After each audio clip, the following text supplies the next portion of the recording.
Magazines versus scholarly journals. Choosing the best articles for your research. All of us are familiar with popular magazines. We find them everywhere, from newsstands to checkout lines to doctor's offices. The library has a number of popular magazines that students can browse through. These include stories, fashion, music, sports, and hobby magazines. Their articles are usually very short, written in simple language, and are published to entertain the reader. These magazines are not appropriate for college-level research.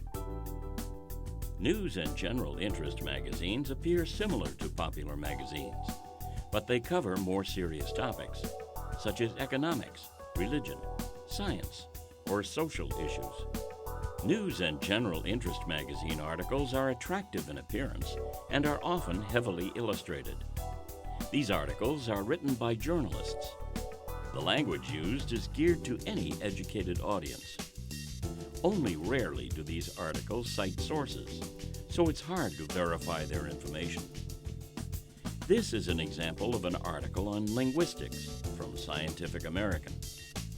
Although this article does list sources for further study, it does not have footnotes or list the sources consulted, so you are unable to check their facts. News and general interest magazines are very helpful for getting background information on your topic. Perhaps reading some articles in a magazine that focuses on your area of interest will give you an idea for your research topic. Illustrations and charts add punch to a PowerPoint presentation.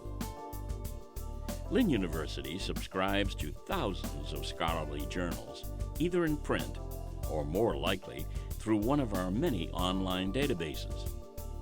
These journals cover a wide range of subjects, from music to medicine to literature to business and hospitality, to name a few. Scholarly journals are serious in appearance. Articles in journals are generally text-based. They are written by scholars and research experts in the field of study. The writing is geared to those with an understanding of a field's terminology. Footnotes, or endnotes, point to sources of information, and the research is supported by a list of references.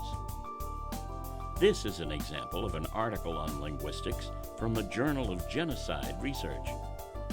As you can see, it is not nearly as visually appealing as the Scientific American article. The author has thoroughly documented his research through endnotes and bibliography. Articles that are submitted to scholarly journals usually have to go through a peer review process before they are published. For this example, Lynn history professor Dr. John Pickering wrote an article entitled "The Impact of the Sears Catalog on the Buying Habits of 19th Century Americans." After his article is complete, he sends it to an academic publisher. The publisher reads it over and then sends blind copies, that is, copies without Dr. Pickering's name on them, to history professors specializing in 19th century American business. They are considered Dr. Pickering's equals or peers in this subject. The professors read over the article to make sure the scholarship is sound. If the peer review committee approves the article, it is sent back to the publisher and is published in a journal. Scholarly journals are best when you need in-depth information.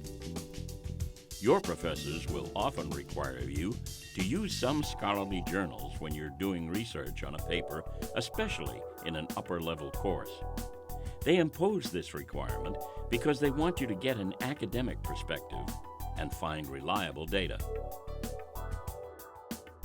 For help finding magazine or journal articles, stop by or call the library reference desk at 561-237-7058.